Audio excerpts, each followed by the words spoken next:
Ben, imos comezar logo.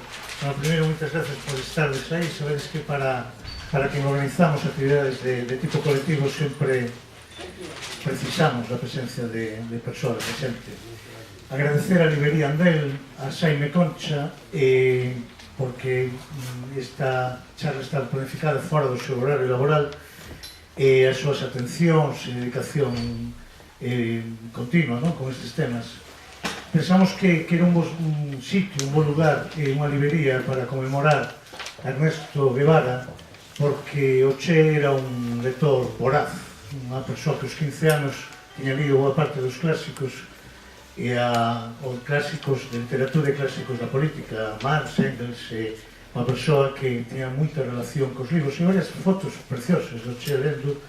Ben na cabeza unha árbore, está lendo, facendo un descanso. Nós somos o Comité Nacional Galego Ernesto Che Guevara, con que constituímos en agosto diferentes organizacións para conmemorar a súa memoria, partindo do aniversario do seu asesinato, que foi no 1967, que por tanto cumplese este ano 50 anos, pero coa idea de facer actividades ao longo de todo un ano, máis ou menos. É un comité que precisa de máis organizacións, somos varias organizacións, pero está coso, ainda necesitamos que haxa moitas máis organizacións para que queremos que haxa a totalidade de organizacións de ámbito galego que estamos a favor de lembrar a memoria do comandante. Imos organizar dúas cousas así importantes. En febreiro vai haber unhas xornadas de estudo da súa obra.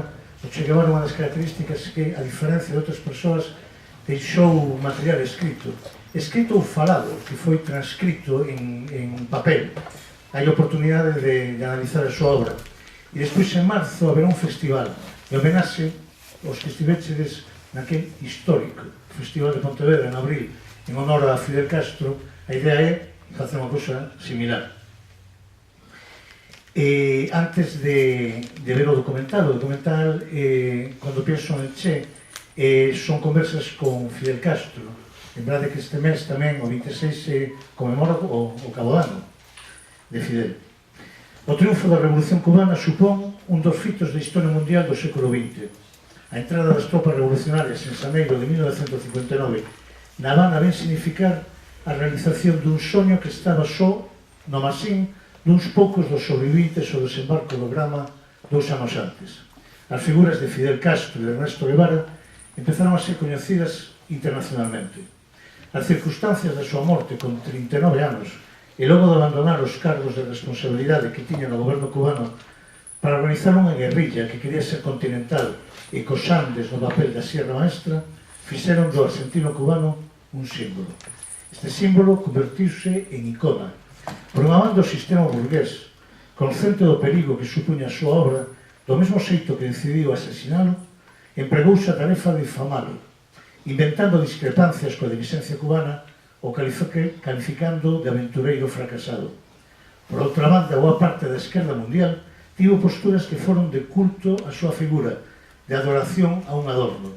No que coincidiron as dúas posturas era no esquecemento, cando non ocultación, do pensamento real de Ernesto Guevara de la Serna. Ernesto Guevara naceu en 1928, tería hoxe en día 89 anos. Unha característica importante da súa vida que desde pequeno ten asma, o cal condiciona a súa vida sempre dos primeiros momentos porque teñen que mudar de población, de Rosario a Córdoba. Estudia máis adiante medicina. En 1951, con 23 anos e con Alberto Granado, inicia unha viaxe que foi premonitoria e importantísima, unha viaxe por América. En 1953 e 54, 2 anos despois, con 25, está en Guatemala. Participa na defensa do goberno de Jacobo Arbenz, loita contra a invasión de Estados Unidos. Coñece a Nico López, un cubano que vai ter moita importancia na súa vida. En 1955, 2 anos despois, atópase con Nico López en México, do Che vivía de facer fotografías. Atópase con Nico López que lle presenta a un tal Raúl Castro, que máis adiante lle presenta a un tal Fidel Castro. Entón teñen unha reunión na que deciden nunha noite tamén histórica que o Che irá como médico na expedición do Granma. En 1956, os meses despois do entrenamento co coronel do exército republicano español, o coronel Bayo, vai o desembarco do Granma. A partir de aí, pasa de ser médico a ser guerrilleiro, de ser guerrilleiro a ser comandante guerrilleiro. Queda para a historia a liberación de Santa Clara, por a moita xente coñecida pola canción de Carlos Puebla, e para quen tivemos a oportunidade, a sorte, de estar aí na cidade de Santa Clara, é algo, a escena do tren blindado, a acción militar clave na vitoria sobre as tropas de Batista, é espectacular, non? Que pode estar ali, que está a reproducción exacta do tren blindado. En 1959, despois do triunfo, dirixe o INRA, o Instituto Nacional da Reforma Agraria, onde coincide con Xosé Neira Viles, por certo. Despois dirixe o Banco Nacional, algunha xente coñece os billetes que teñen firma de Che, e despois ministro de Industria, enceta unha serie de viaxes de corte diplomático e misións por todos os países do chamado Terceiro Mundo, países expoliados, como decía él. Hai discursos importantísimos, únicos, inéditos naquele tempo, en organismos internacionais que na ONU. En 1965 desaparece da vida pública, ten 37 anos. Sabemos agora que estivo no Congo, despois na República Checa, que volve a Cuba a entrenarse, e en 1966 vai a Bolivia. Un ano despois, con 39 anos, é capturado despois dun combate que quedou sin balas, quedou un fusil estropeado, inutilizado, e depois dun día na higuera que ten un tiro na perna para o cal lle dá unha aspirina, a CIA, por orden de un maior, decide asesinalo. Vemos o documental e depois seguimos falando.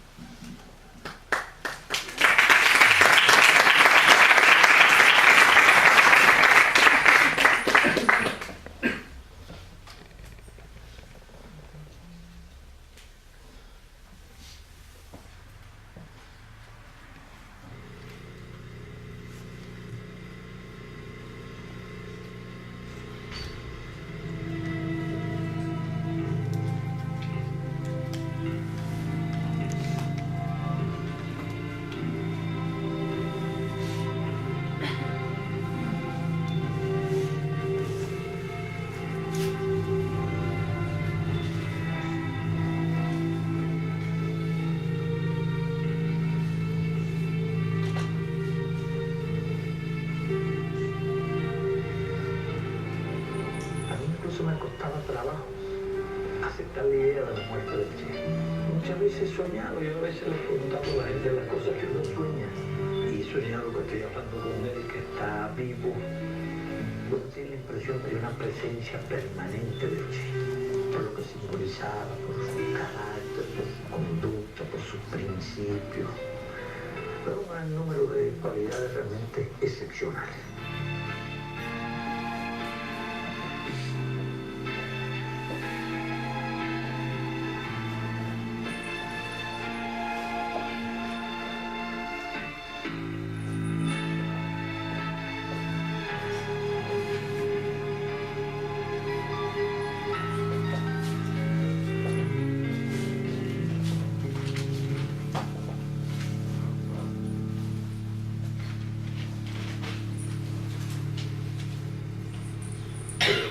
Che, que no era cubano, era argentino.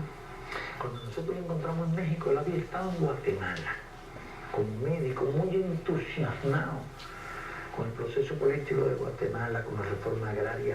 Fue testigo de la intervención americana, sufrió mucho todo eso. Era algo que llevaba adentro. Y se sumó rápido a nosotros, como él dice, en la primera conversación se sumó.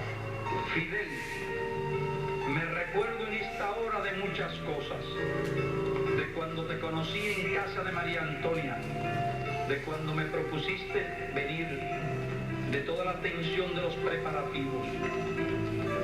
Un día pasaron preguntando a quién se debía avisar en caso de muerte, y la posibilidad real del hecho nos golpeó a todos. Después supimos que era cierto, que en una revolución se triunfa o se muere, si es verdadera.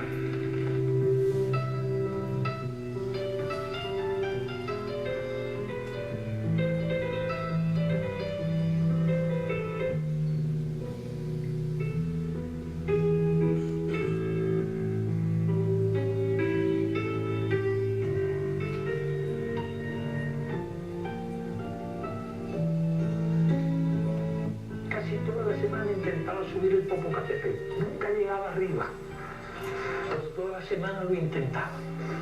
Él padecía de asma, tenía esa limitación por el asma y hacía un esfuerzo heroico por subir ese volcán. Y aunque nunca llegaba arriba, nunca dejó de intentar subir otra vez, que también es un reflejo de su carácter. Era nuestro médico. Con esa limitación iba de médico. Nadie imaginaba un soldado, porque sobre todo un intelectual, fue un gran soldado.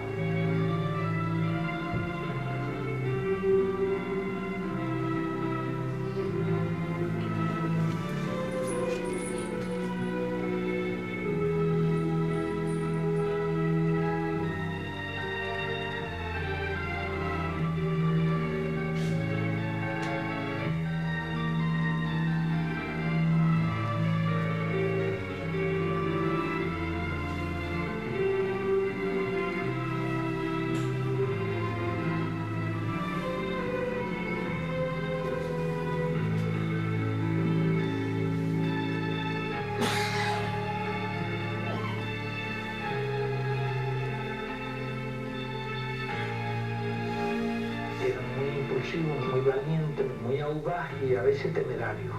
Para cualquier misión, el primer voluntario era el Che. Y se ofrecía además para las acciones más difíciles, las proponía en medio de un combate. Es decir, de un desprendimiento, un altruismo total. Esta no era su patria, él se había unido a nosotros y todos los días estaba dispuesto a dar la vida por la revolución.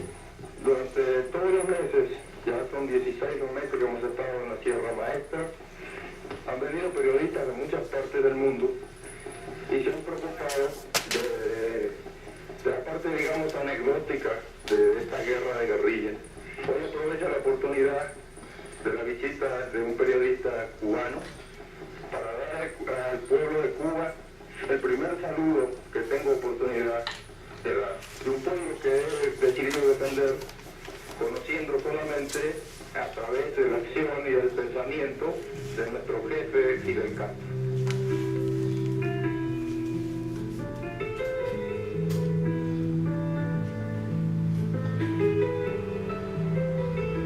Eran dos caracteres diferentes, aunque ellos se querían mucho y se respetaban mucho.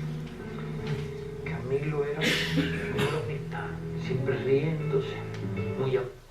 Vamos a intentar a ver si puedo mellorar o son, que é un pouco baixo demais, non? Sí.